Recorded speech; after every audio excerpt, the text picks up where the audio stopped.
Hello, everyone. Welcome to Start Your Dungeons. I'm Adam, I'm Bryce. and today we're doing it. We're doing it. We're talking about the number one game of all time to me in terms of role playing games. We are talking about the good old monster of the And week. and no debate on that. No, no debate. I'll tell you right now. We'll talk about it a little bit. I played in this for the first time. People are gonna say, "What you play?" I've only ever been a game master for this system. The lore keeper is what it's called. Yeah. I've only ever been a lore keeper for this game. In the years I played it, I finally got to be a player character for the first time, which was great. But yeah, no, this is my game. So what comes in this book? Everything and anything under the sun. So this book is really great, and I have the older edition. I want to talk about that now. There are multiple editions of this book available. This is the basic Evil Hat Productions, generic game one. That's $25. You can still pick up if you want. But what's really great about this game is a lot of what it is just the playbooks, how to play the game, an introductory mission, all your moves, and then just kind of everything little added in that if you wanted to have, you could. But honestly, like, a lot of this book is just really, like, simple. It's very much like, this is the basic part. This is, what you need to play. This is all the player handbooks. This is, I don't know. It's hard to talk about almost because it's so simple in what it brings. And it has a lot in it that just kind of, like, naturally makes sense to me. Which, again, I've been playing this game now almost for 10 years. So it's something where I think a lot of times I'm like, oh, this is easily understand. But I do think it's an easy book. There's not a lot in it because a lot of it is left for you to kind of figure out. It's very much a hands-on, like, here's some rules, here's some understanding, but then go for it Yeah. kind of thing.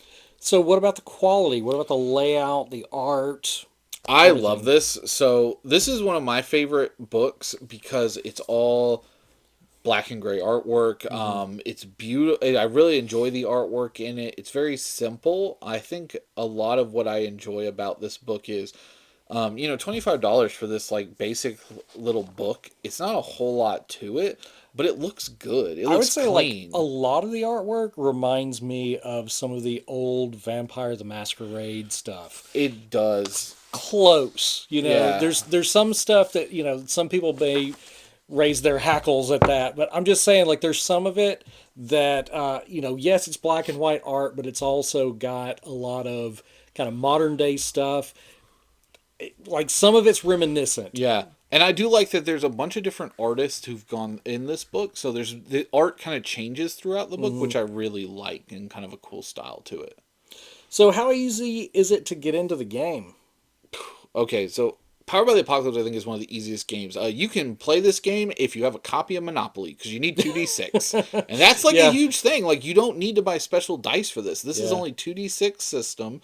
In terms of as a player, the playbook is such a great thing. So the way that Power by the Apocalypse works is they have playbooks, and basically it's a character sheet that you have, and that's everything you need for your character. You You basically download it. download Print it it, off. print it off. Yeah. And it goes through how to build a character on the sheet. You're checking Yeah. off like, how do I look? What's my powers? And as you level up, you're just adding check marks to your sheet. I think that's a really good way to do it. The For a game master, so the way Power by the Apocalypse works is there's not like checks necessarily where it's like roll a weird check, roll a strength check. Like, it's here are the 8, 9, 10 possible moves you can do, and then your players choose what they're going to do. They say, I want to punch this guy in the face, and you go, okay, that is oh, I forgot what it's called. But it's one of the key moves that you can do. The one I'll always use is Act Under Pressure, which is one of the moves where anytime you can think of something, it works for that. And so, really, as a game master, it's just understanding what those things do when it comes to, oh, I want to do a move. Okay, here's what you need to roll for. That's kind of really what you need to learn to do for this game.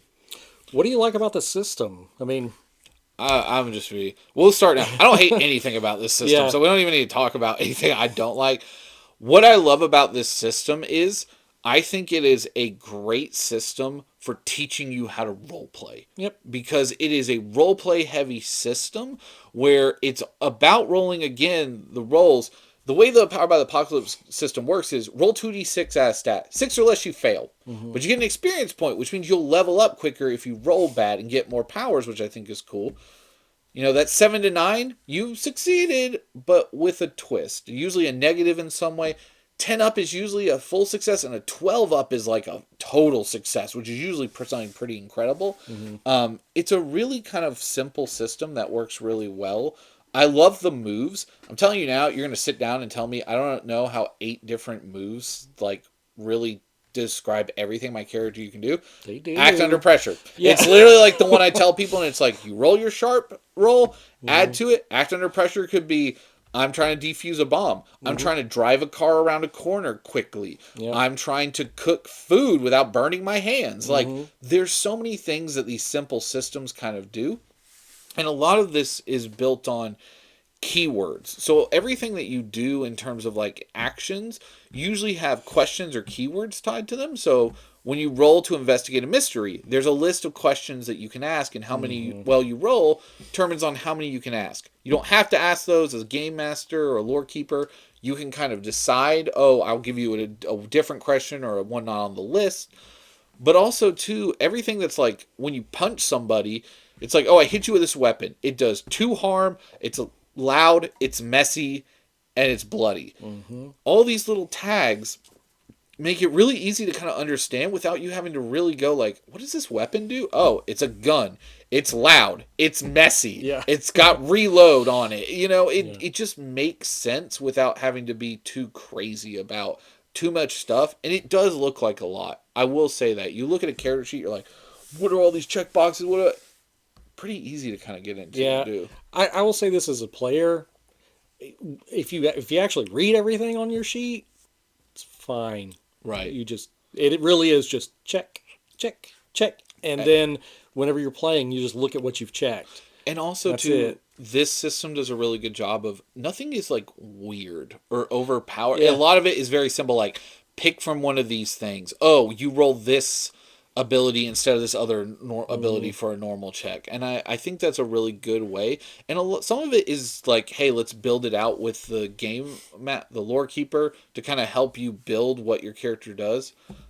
That's really cool. And then the final thing I'll talk about is how it builds relationships at the start of your campaign. Yep. So you all know each other, you all do, and you look at your character sheet and you determine like, hey, you tried to kill me because you thought I was a bad guy once, and now we're like friends. Oh, like we're family members, you know, that know each other. And the other really cool thing, and I know I keep saying that because there's just so much I like about it, this system is different from Lars because you are one of something. So your entire party can only have one of each playbook in it. So if you are the monster and you are the flake and there's the keeper, that's it. No one else can be the flake. Only one person is. And I like that because it doesn't let someone go, well, I'm going to be a fighter like you, but just a cooler fighter that does this with range. And it lets that character shine and do what it's supposed to do. Yeah. And I really like that. So is this a complete game? Can you play this indefinitely? Oh, yeah. I mean, I've had this book only for, 10 plus years, and it's the only thing I carry around whenever I play. I don't even need it half the time. Half the time I just tell people, like, yeah, I printed off the quick start sheets and the hunter agenda that kind of tells you all your moves, and like that's it. Like it becomes a game that I can naturally, like, I could play this game with anybody anywhere very quickly. So who is this for? Is this for new players, for seasoned players? What do you think? I think it's for anyone, and I mean that genuinely, not just because I like it, but I think that this book, I have played a lot of Power by the Apocalypse systems, games. This is the most simple to me. I think that it removes a lot of the fluff that a lot of other games do. A great example, we haven't reviewed it yet on the channel, but Avatar: The Last Airbender RPG, I think, is not to negative on it before we've talked about it. It is a convoluted system in some ways. It had so much to it that I feel that I'm like, why is there so much in this game? Whereas this one just takes and strips you down to the bare bones of what the apocalypse system is and says, hey, this is really easy, really basic, get into our system and go kind of thing. And I really like that. So if you're a new player, very basic system to get into. That's perfect. Yeah, like I think, really, if I think about it, besides D&D, this is, and like Swords and Wizardry, this was my first non D&D-esque game. And so for me, not playing a D20 system, it was weird, but like I jumped in, picked up this game at my game store I was working at, literally said, let's play it tonight with my colleagues.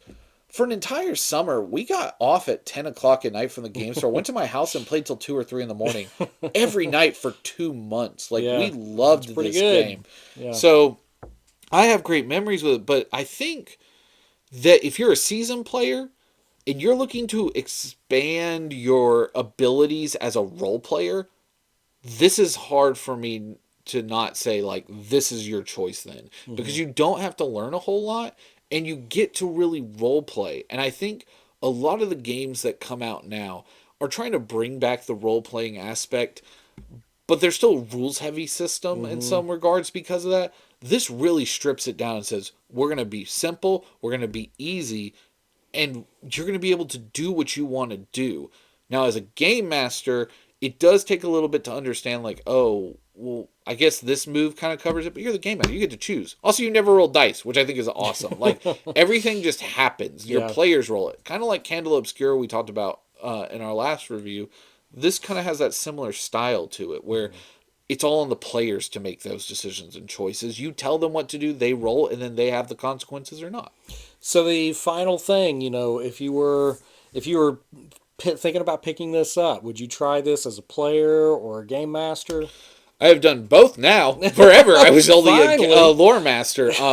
For me personally, yes, on both sides. I love running this game. I love playing this game. I mean, any opportunity you give me to show this to people or play it with people, I immediately am like, yes, I want to do it. I mean, I cannot say enough how much I champion this game, because I do think it is hard, and I mean hard, for me to ever read a game and go, this is better than Monster of the Week. The only one I think that's ever done it is the Wonderful Fabulous Ultimate. Like that is the only game I think I've ever been like, wow, this is gonna maybe beat it off the path. I will say, as a player, this is one of those games that if it's going to hit the table, I'm going to play it. Yeah. Like I'm not going to say no. Yeah.